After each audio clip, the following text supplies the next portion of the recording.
Hello everyone, आज है 6 मई और आज इस वीडियो में हम बात करने जा रहे हैं पेटीएम के बारे में। और पेटीएम के क्वार्टर 4 के नतीजे आ चुके हैं।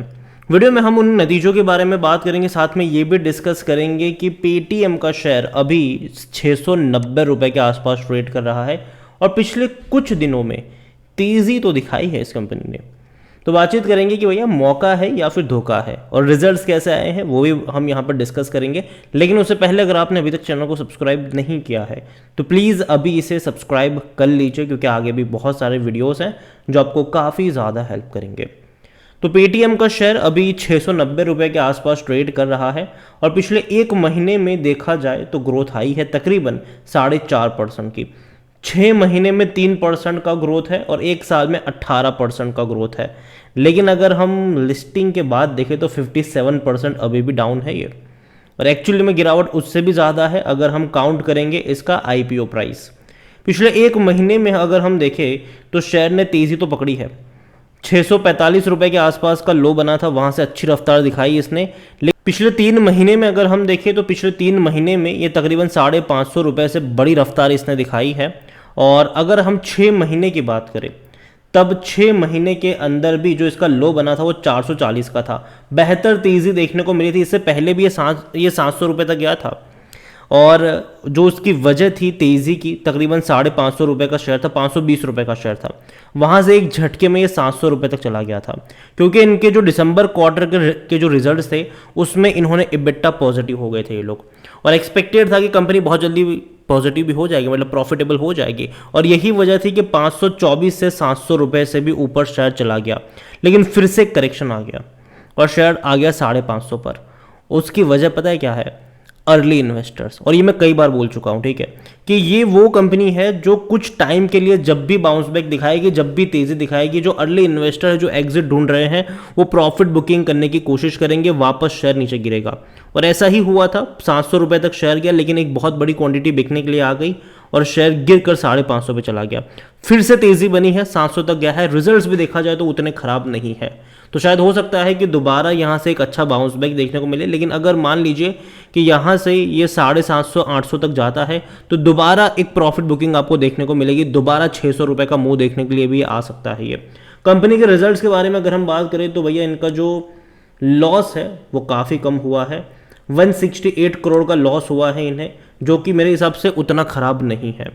अगर कंपनी के लॉस देखें तो 168 करोड़ का है, जो पिछले साल इसी क्वार्टर में 760 करोड़ का था और पिछले क्वार्टर में 390 करोड़ का था। देखिए, पिछले दिसंबर क्वार्टर में 390 करोड़ का लॉस था इनका, लेकिन इबिट्टा पॉजिटिव हो गए थे ये, और यही वजह थी कि शेयर 524 से 700 रुपये तक चला गया। तो इस बार का तो लॉस उससे भी कम हुआ है, जो कि देखा जाए तो बेहतर चीज़ है ये। लेकिन सबसे बड़ी बात है कि इनका जो रेवेन्यू है वो बढ़ा है। यहाँ पर कंपनी का रेवेन्यू 2334 करोड़ रहा है। 51% का जंप आया है रेवेन्यू में। रेवेन्यू इनके बढ़ रहे हैं, और इतना ही नहीं, इंक्रीज देखने को मिल रहा है हमें ग्रॉस मर्चेंडाइज वैल्यू, जो इसको हम GMV कहते हैं। हायर मर्चेंट सब्सक्रिप्शन रेवेन्यू भी यहाँ पर देखने को मिल रहा है। तकरीबन 40% जंप आया है यहाँ पर GMV में क्वार्टर के हिसाब से। तो ये बड़ी बात है, ईयर ऑन ईयर के हिसाब से अगर हम काउंट करते हैं तो, और ये बड़ी बात है कंपनी के लिए। इतना ही नहीं, एवरेज मंथली ट्रांजैक्शन यूज़र की अगर हम बात करें इस Q4 में तो 27% तक बढ़ गया है वो, जो कि बड़ी बात है। तो रिजल्ट्स मेरे हिसाब से उतने ख़राब नहीं हैं। अगर मैं इनको क्वार्टर ऑन क्वार्टर भी अगर आप इसको कंपेयर करेंगे तो पता चलेगा कि आप देखिए रेवेन्यू जो थे वो दिसंबर 2021 में 1455 थे, फिर 1540 हुए, इंक्रीज़ हुआ, फिर 1680 रहे, फिर 1914 करोड़ रहे, और लास्ट दिसंबर क्वार्टर में 2060 करोड़ का था। और इस बार इनका रेवेन्यू और ज़्यादा बढ़ा है और रेवेन्यू देखने को मिल रहा है 2324 करोड़, मतलब अच्छा है ये। और लॉस भी अगर आप देखो तो धीरे धीरे लॉस कम हो रहा है। पहले 790 करोड़ था, फिर 724 करोड़ लॉस हुआ, फिर 640 करोड़ लॉस हुआ, फिर 560 करोड़ लॉस हुआ, और लास्ट क्वार्टर में तकरीबन 390 करोड़ के आसपास का लॉस था इनका। लेकिन फिर भी शेयर में एक बहुत बड़ा राइज आया था, क्योंकि इबिट्टा पॉजिटिव हो गए थे ये। इस बार का लॉस और भी कम हुआ है, 168 करोड़। तो मेरे हिसाब से बेहतर चीज़ है, ये ख़राब नहीं है पेटीएम के लिए। पेटीएम के बारे में अगर हम बात करने जाए तो अभी भी जो इसका अगर हम बात करें डिविडेंड, तो उतना अच्छा पे नहीं कर रहा है। गुड करंट रेशियो 3.22 के आसपास का है। लो डेट टू इक्विटी रेशियो यहाँ पर देखने को मिल रहा है। नेट प्रॉफिट मार्जिन भी देखा जाए तो थोड़ा सा बढ़ा है इनका, जो कि बेहतर चीज़ है। आरओई अगर आप देखो तो हालांकि वो नेगेटिव में है, लेकिन धीरे धीरे टाइम लगेगा, लेकिन पॉजिटिव में मुझे लगता है कि बहुत जल्दी आ जाना चाहिए। और जहाँ तक क्वार्टरली परफॉर्मेंस देखें तो अच्छे हुए ज़रूर है। इनका रेवेन्यू में बहुत बड़ी तेज़ी आई है, जो कि बेहतर चीज़ है। हालांकि लॉस अब तक बढ़े थे, लेकिन मुझे लगता है कि अब धीरे धीरे कम होते नजर आएंगे आपको इनके लॉस, और धीरे धीरे कंपनी प्रॉफिट की तरफ जाएगी, लेकिन टाइम लगेगा। अगर मैं इनके शेयर होल्डिंग पैटर्न की तरफ ले चलूँ तो हालांकि ये इनकी सबसे बड़ी प्रॉब्लम है। देखिए, प्रमोटर कोई नहीं है, ठीक है, तो गिरवी भी कहाँ से होगा। पब्लिक के पास अगर आप देखोगे तो 24.98% की होल्डिंग पब्लिक के पास है।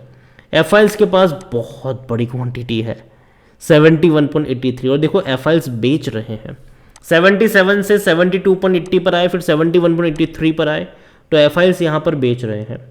म्यूचुअल फंड्स हालांकि खरीद रहे हैं 1.26 से 1.73, फिर 2.71, तो म्यूचुअल फंड्स खरीद रहे हैं।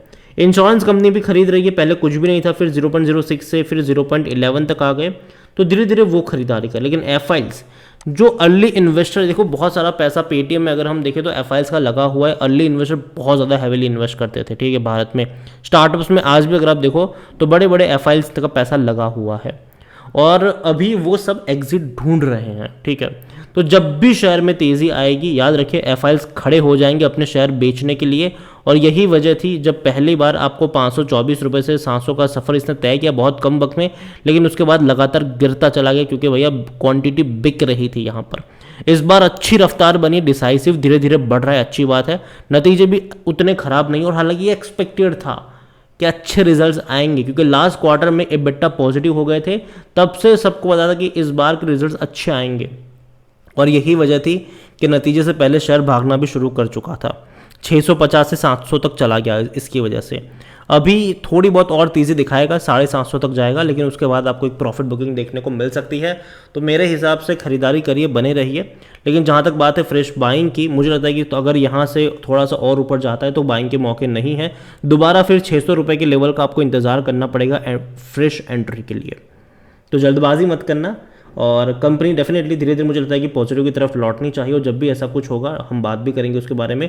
मार्केट कैप भी इनका 43,000 करोड़ से भी ज़्यादा का देखने को मिल रहा है। कंपनी अच्छी है, और लेकिन धीरे धीरे, लेकिन जिस प्राइस पे इसकी लिस्टिंग हुई थी वो सही नहीं था। वो सबसे बड़ी इसका नेगेटिव पॉइंट था कि भैया 2100 रुपये का लिस्टिंग प्राइस रखा था इन्होंने IPO का, तो गिरना तो था, ये गिरना तो था।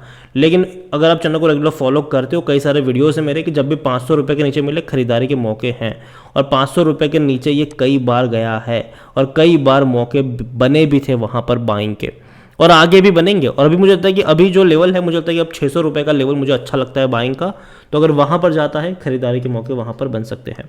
वीडियो को यहीं पे एंड करूँगा, पसंद आया हो तो लाइक करो, शेयर करो, चैनल अगर पहली बार है तो प्लीज़ सब्सक्राइब करें। और पेटीएम के बारे में आप क्या सोचते हैं, इनके जो रिजल्ट्स आए हैं उसके बारे में आप क्या सोचते हैं, वो भी आप मुझे कमेंट में लिख कर बता सकते हैं। Thank you.